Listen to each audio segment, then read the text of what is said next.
My name is Tom from Park Cameras, and we're off to Germany today for the opening launch of the A7S Mark II. So off we go, let's go. After an early morning flight from London Heathrow, we touched down in Munich in hopes of getting our hands on the new Sony A7S Mark II. It's a bit cold. Stop in a cab and you're heading off to the A7S Mark II launch. Come inside, we'll go see what's new on the A7S Mark II.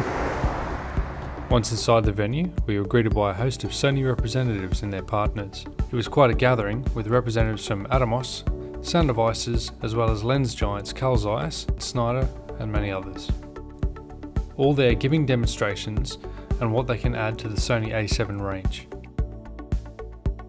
Organic, more soft, and this is what storytelling all about. Even the newly announced RX1R Mark II made a surprising appearance. A full-frame fixed focal length camera, which introduces the world's first optical variable low-pass filter, and newly designed pop-up EVF. Even our camera guy Phil got into the action by checking out Sony's new FS5 camcorder. After a few presentations, it was finally time to get our hands on the new A7S Mark II.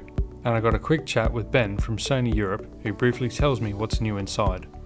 So this is the A7S Mark II. It's the latest in our A7 series. We've got 6 cameras, they're all still current, and this is the latest one.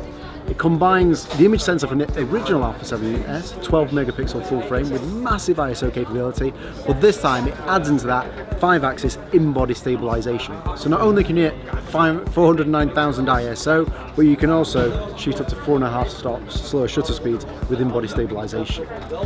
On top of that, we have 4K internal recording, so you can go that onto SD card in the XAVCS format, 100 megabits per second. And we have a lot of professional video features on here, whether it's in the picture profiles, we have things like S-Log2, S-Log3, and we also have even slow motion capabilities with the camera, shooting up to 100 frames per second or 120 frames per second.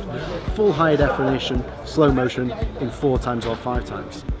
Added on to that, we've improved the autofocus capability of the camera as well. We've segmented our central AF points, giving more accurate autofocus, so that's going to really precisely show where you're focusing, and it will work even better in low light. The camera will focus down to -4 EV anyway. On top of that, the focus speed in movie is about 2 times quicker. So we bring everything to the game that the A7S had from the original: amazing sensitivity, amazing dynamic range, great movie quality, and we add on our Mark II features we put in our other cameras: in-body stabilization, enhanced ergonomics, as well as that great image quality.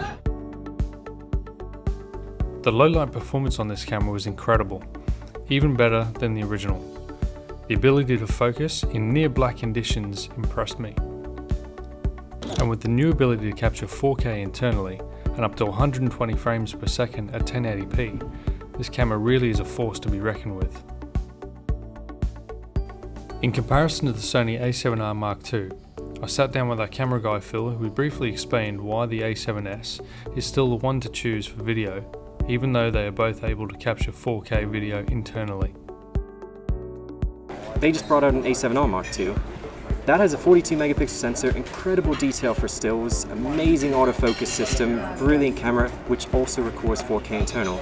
And you might be thinking, if this amazing camera does it, why would I go down to a 12 megapixel sensor camera?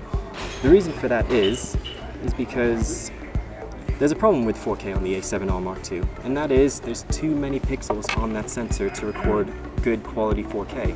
And that's because if you think there's 42 megapixels on that sensor, 4K is 8 megapixel, so you're effectively skipping 3 pixels every 4 pixels, so you're getting less total light onto that sensor, giving you still good quality, but not as good as an A7S Mark II. Okay. Now, it's no coincidence that the A7S Mark II is 12 megapixel sensor, and it gives you amazing video capability.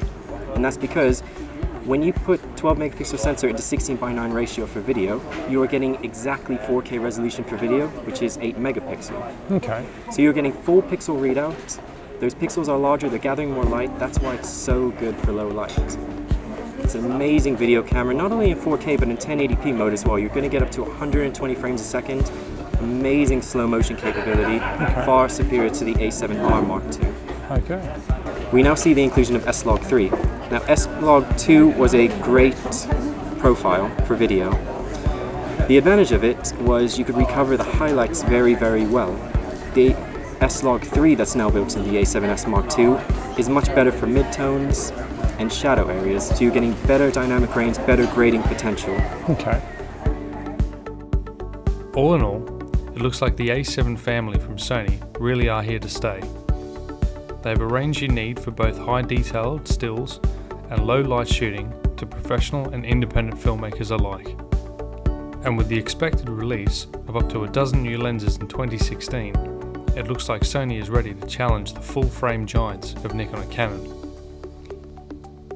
But is mirrorless finally ready to compete with DSLRs on the professional stage? They may still have their shortcomings, but they're closer than they've ever been before. So, what are you, DSLR or mirrorless? So what's new about the camera? It's got its epic 5-axis stabilization system in there now, massive bonus, and a new and improved EVF. The new EVF is absolutely brilliant. 2.36 million dot, 1.24 magnification. And with the A7S, now there's no coincidence. Now with the A7S Mark II, there's no coincidence. Now with the A7S Mark II, there's no coincidence that the... Am I messing that up? Yeah, sorry, just got a coincidence. Now with the A7S Mark II, there's no... What's the word? Coincidence. So this whole section we cut out, you're alright? Yeah. Alright, go on. Now with the A7S Mark